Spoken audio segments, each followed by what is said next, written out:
بسم اللہ الرحمن الرحیم۔ شروع اللہ کے نام سے جو بڑا مہربان نہایت رحم کرنے والا ہے۔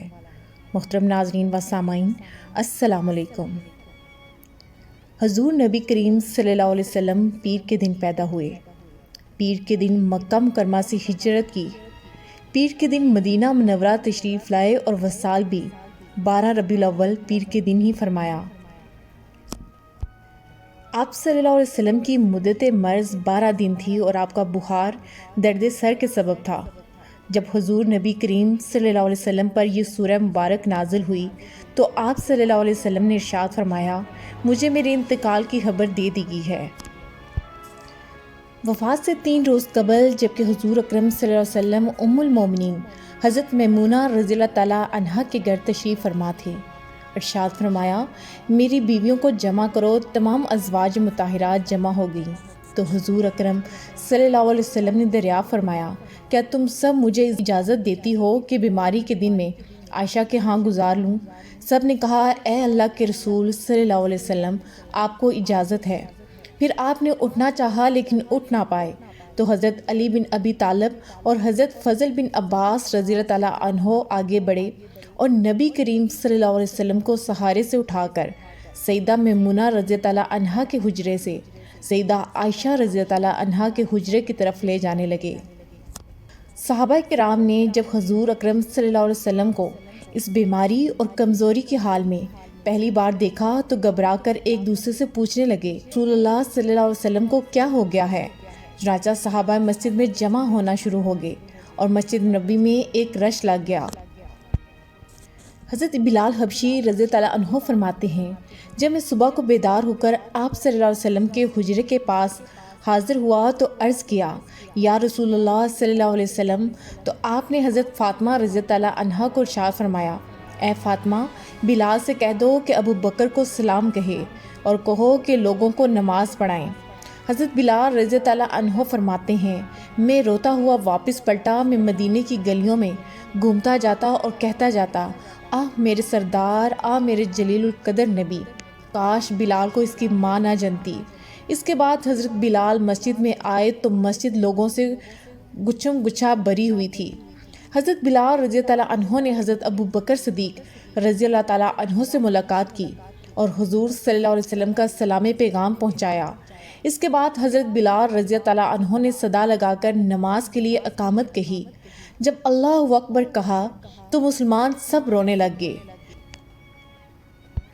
حضرت بلال رضی اللہ عنہ پر رکعت طاری ہو گئی، وہ رونے لگے اور روتے روتے اقامت کہی۔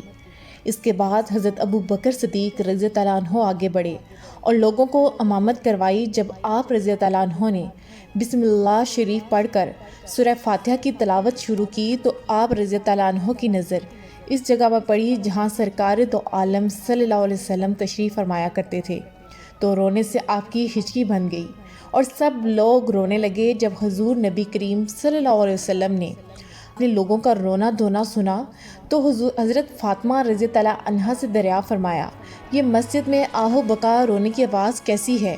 انہوں نے عرض کی، لوگوں نے آپ کو نماز میں نہ پایا اس لیے رو رہے ہیں۔ آپ نے اپنا سر اقدس اٹھایا اور دعا کی، یا اللہ، بخار پر مامور فرشتے کو حکم دے کہ تیرے نبی کی سختی تھوڑی سی کم کر دے تاکہ میں جا کر لوگوں کو نماز پڑھا لوں اور دنیا چھوڑنے سے پہلے اپنے صحابہ کو الوداع کہہ لوں۔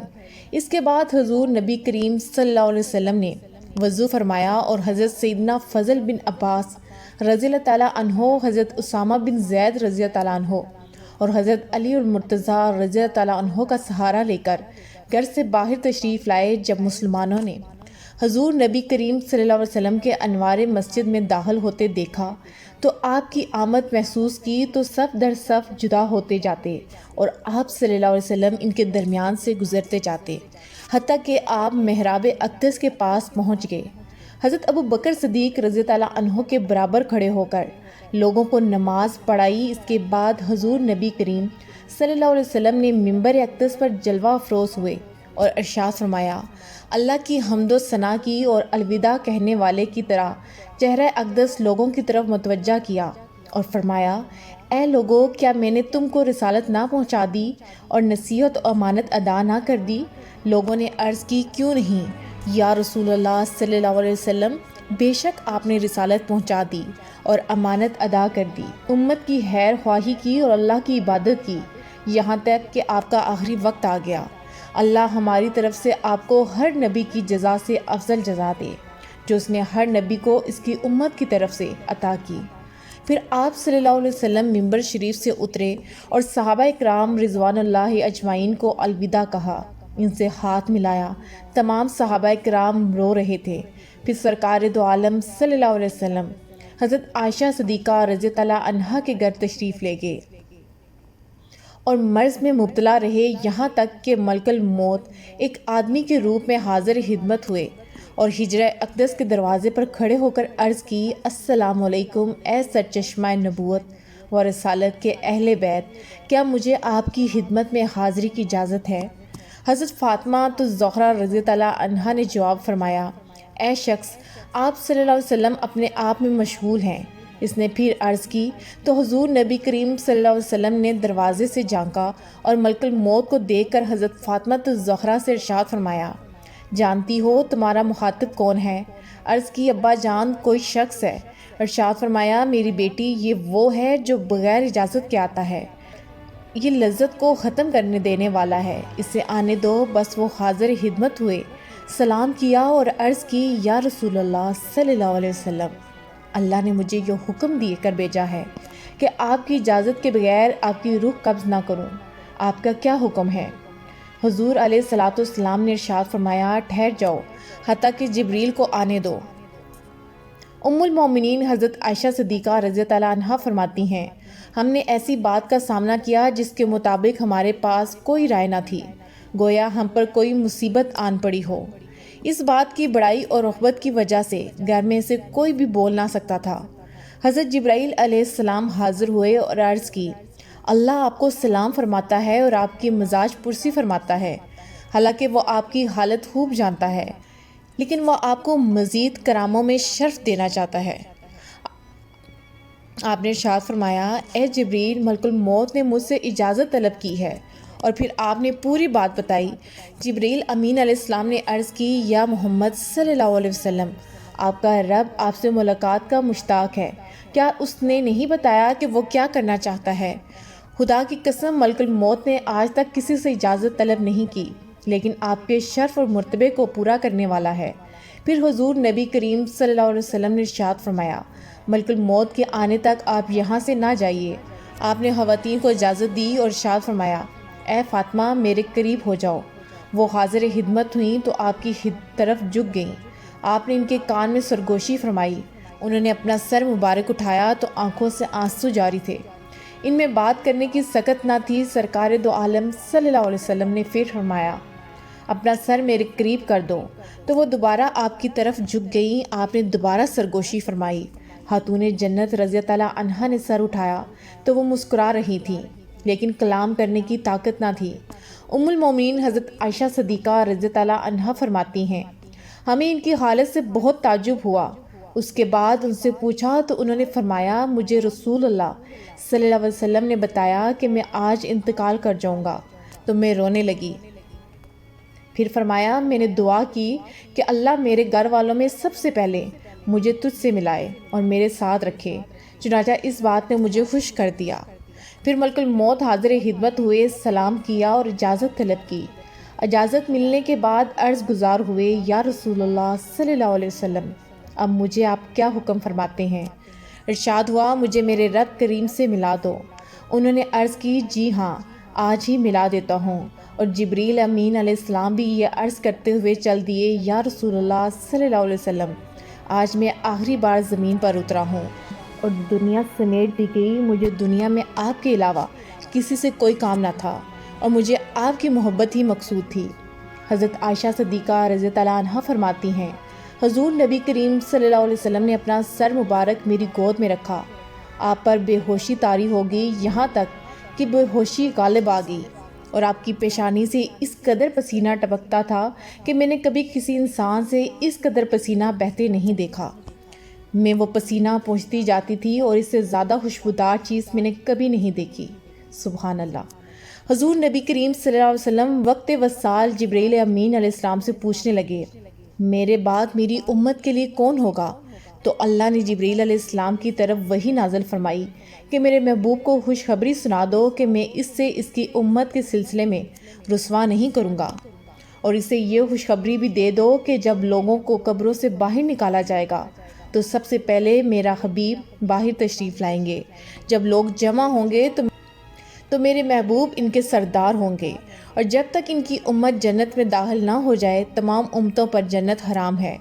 یہ سن کر آپ صلی اللہ علیہ وسلم نے ارشاد فرمایا، اب میری آنکھیں ٹھنڈی ہو گئیں اور میرا دل خوش ہو گیا۔ جب آپ کو ہوش آیا تو میں نے عرض کیا، میرے ماں باپ آپ پر قربان ہوں، آپ کی پیشانی پر اس قدر پسینہ کیوں ہے؟ حضور صلی اللہ علیہ وسلم نے ارشاد فرمایا، اے عائشہ، مومن کی جان پسینے کے ذریعے نکلتی ہے اور کافر کی جان گدھے کی طرح اس کی باچھوں سے نکلتی ہے۔ حضرت عائشہ صدیقہ رضی اللہ عنہا فرماتی ہیں، حضور نبی کریم صلی اللہ علیہ وسلم کا سر مبارک میری گود میں ہی تھا کہ آپ نے اپنی جان آفرین کے سپرد کر دی۔ آپ کے وصال کی خبر سب سے پہلے امیر المومنین حضرت ابو بکر صدیق رضی اللہ عنہ کو ہوئی اور وہ سب سے پہلے حاضر ہوئے۔ حضور نبی کریم صلی اللہ علیہ وسلم کے چہرے اقدس پر یمنی چادر تھی، آپ نے چہرے مبارک سے چادر ہٹائی، بوسہ لیا اور روتے روتے عرض کی، یا رسول اللہ صلی اللہ علیہ وسلم، میرے ماں باپ آپ پر قربان۔ آپ نے پاکیزہ زندگی گزار دی اور پاکیزہ وصال فرمایا۔ جو موت اللہ نے آپ کے لیے لکھ دی تھی وہ آپ نے پا لی۔ اسلام کے لیے خیر خواہی پر اللہ آپ کو بہترین جزا عطا فرمائے۔ پھر آپ رضی اللہ تعالیٰ عنہ لوگوں کی طرف نکلے اور آپ کے وصال کی خبر دی۔ حضرت فاطمہ الزہرا رضی اللہ عنہا کی فریاد نکلی، اے میرے عظیم باپ۔ حضرت حسن اور حسین رضی اللہ عنہ نے صدا لگائی، اے ہمارے جد کریم۔ ہر مسلمان نے غم و عالم میں ڈوب کر کہا، اے ہمارے رنج و عالم۔ حضور علیہ السلام کے وصال پر ملال پر شدت غم سے خلفائے راشدین، امیر المومنین حضرت ابو بکر صدیق رضی اللہ عنہ، حضرت عمر بن خطاب رضی اللہ عنہ، حضرت سیدنا عثمان غنی اور امیر المومنین حضرت علی مرتضیٰ رضی اللہ عنہ کی آنکھوں سے اشک رواں تھے۔ ناظرین، دنیا میں رہنے کی خواہش کیوں کی جاتی ہے؟ حالانکہ حضور نبی کریم صلی اللہ علیہ وسلم نے بھی اس دنیا کو چھوڑ دیا۔ حضور نبی کریم صلی اللہ علیہ وسلم کے وصال کے بعد بھی اس دنیا میں ہمیشہ رہنے کی خواہش کیوں کرتے ہیں؟ کیا ہمارے لیے ان لوگوں میں عبرت نہیں جنہیں گزشتہ سالوں میں، مہینوں میں اور زمانوں نے ختم کر دیا؟ کیا ہمارے لیے ان لوگوں میں کوئی عرف و فکر نہیں جنہیں موت نے ہم سے جدا کر دیا؟ ان میں سے کوئی بوڑھا تھا، کوئی ادھیڑ عمر تو کوئی نوجوان تھا، کوئی بچہ، جبکہ کوئی تو پیدا ہوتے ہی رائے آخرت پر چل پڑا۔ کیا ہم نے ان سے عبرت نہ پکڑی جن کو ہم نے قبروں میں دفن کیا، جیسے دوست، احباب، بھائی، ہمسائے وغیرہ؟ تو کب تک ہم دنیا کے تعلقات کی طرف متوجہ رہیں گے؟ ناظرین، موت کی سختیاں بہت شدید ہیں۔ اللہ پاک سے دعا ہے، اللہ پاک مجھے، آپ کو اور تمام امت مسلمہ کو موت کی سختیوں سے اپنی پناہ میں رکھے اور ہمیں جینا مرنا حضور صلی اللہ علیہ وسلم کے مطابق نصیب فرمائے۔ مرتے وقت ہمیں کلمہ طیبہ نصیب فرمائے، آمین یا رب العالمین۔ ناظرین، امید کرتی ہوں آپ کو میری آج کی ویڈیو پسند آئی ہوگی۔ اگر آپ میرے اس چینل پر نئے ہیں تو میرے اس چینل کو لائک، سبسکرائب اور شیئر ضرور کر دیں، اور اپنی رائے کا اظہار کمنٹ سیکشن میں لازمی کریں۔ جزاک اللہ خیراً کثیرا۔